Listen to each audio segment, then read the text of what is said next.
Olá pessoal, dando continuidade aqui na análise da estrutura geral de um algo trader, sempre enfatizando o que High Frequency Trader demanda e o que um Low Frequency Trader demanda também ou não demanda, a gente continua a nossa explicação.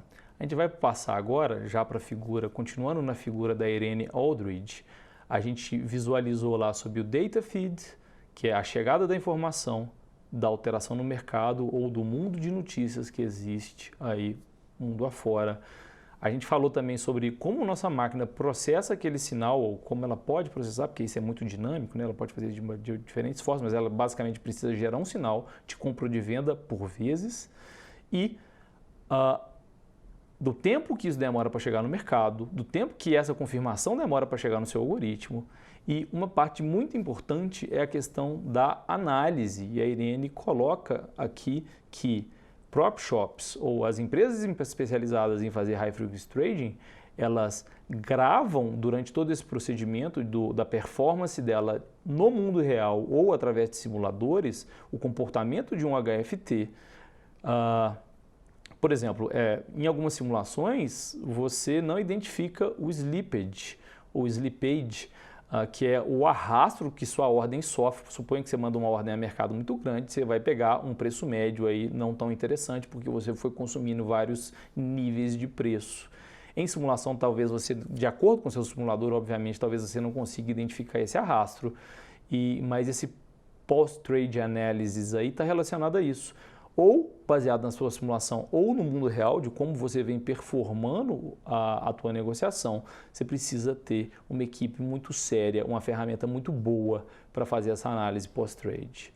Outra coisa muito importante, essencial aí para a questão da análise pós-trade é o procedimento de simulação, tá? E ele é o que está marcado aí com essa nova cor no nosso slide, que eu trouxe aqui para vocês. Um simulador que foi construído especificamente para alta frequência. Ele está com interface gráfica aqui, no mundo real ele funciona sem interface gráfica, para ser mais rápido, porque a interface gráfica consome muito tempo, aí para quem é programador sabe muito bem disso. E ele, como vocês podem ver do lado esquerdo, ele monta o livro de ofertas. Aqui ele está montando o livro de ofertas da empresa Bradesco, aí, BBDC4, tá? Em todos os seus níveis. Ele está pausado aqui num estado e eu vou dar o play nele aqui. Isso que vocês enxergam por hora são ofertas de outras pessoas, de outros players no mercado, ok? E agora a gente vai ver algumas ofertas entrando em preto ou em vermelho, que são ofertas oriundas ou em rosa, em vermelho, desculpa, em rosa ou em preto, eu não me recordo. Essas ofertas que vão entrar, alterando o lado esquerdo aí, elas são oriundas de um market maker feito para high frequency trading. Esse simulador contempla, por exemplo, a latência, dado que ele dispara o sinal, ele considera um tempo para a ordem, quanto tempo que ela demora para realmente entrar no mercado, ela considera o line entry point. Esse simulador ele foi basicamente construído para ser uma réplica do mercado, tá? Vou dar o play nele aqui agora. Então, as ordens entraram. Na parte central vocês podem ver as ofertas que estão sendo enviadas, na parte inferior central vocês podem ver os trades que estão acontecendo, se a ordem foi parcialmente executada, se ela foi totalmente executada, se ela foi rejeitada. Vocês podem ver, por exemplo, o comportamento do ativo, do gráfico ali do ativo. Ele já está configurado aí para mostrar o turnover, né, o giro de capital desse algoritmo em específico. E ele foi feito para colocar um número razoável de ofertas no mercado.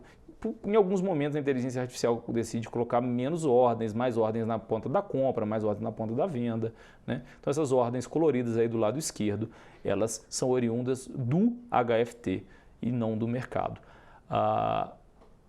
Todo esse sistema de negociação vai gerar um registro e esse registro a gente vai analisar com muita seriedade daquela parte de análise pós-trade, porque é onde a gente verifica estatisticamente se o nosso algoritmo possui viabilidade ou se ele tende a possuir viabilidade dentro do mercado, tá?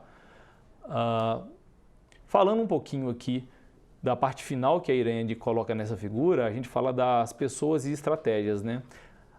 Os criadores desses algoritmos, eles basicamente nascem de um time interdisciplinar. É muito comum no exterior, principalmente, verificar a exigência mínima de ter um PhD nas áreas de estatística, física, matemática, inteligência artificial, dentre outras, até psicologia, por exemplo. Isso faz com que sejamos capazes de analisar o AlgoTrader com diferentes perspectivas e que sejamos capazes de alterar também esse AlgoTrader para que ele tenha um retorno maior, que ele reduza o risco dele, e a empresa, dentro desse time interdisciplinar, vai trabalhar para construir aquilo que tem um retorno legal, que tem um risco legal para colocar isso tudo em produção, tá? Eu enfatizo aqui que, atualmente no Brasil, as universidades vêm evoluindo de maneira muito frenética. Eu acompanho, até pela minha carreira acadêmica, acompanhei durante muito tempo as universidades trabalhando muito no universo teórico. E hoje em dia a gente já vê PhDs sendo formados com uma visão bem interessante para a prática. Então a gente consegue hoje em dia extrair da academia ótimos profissionais e a gente tende a se assemelhar aos grandes fundos de investimento, aos grandes players em HFT, as prop shops, etc., num futuro muito próximo aqui no nosso país.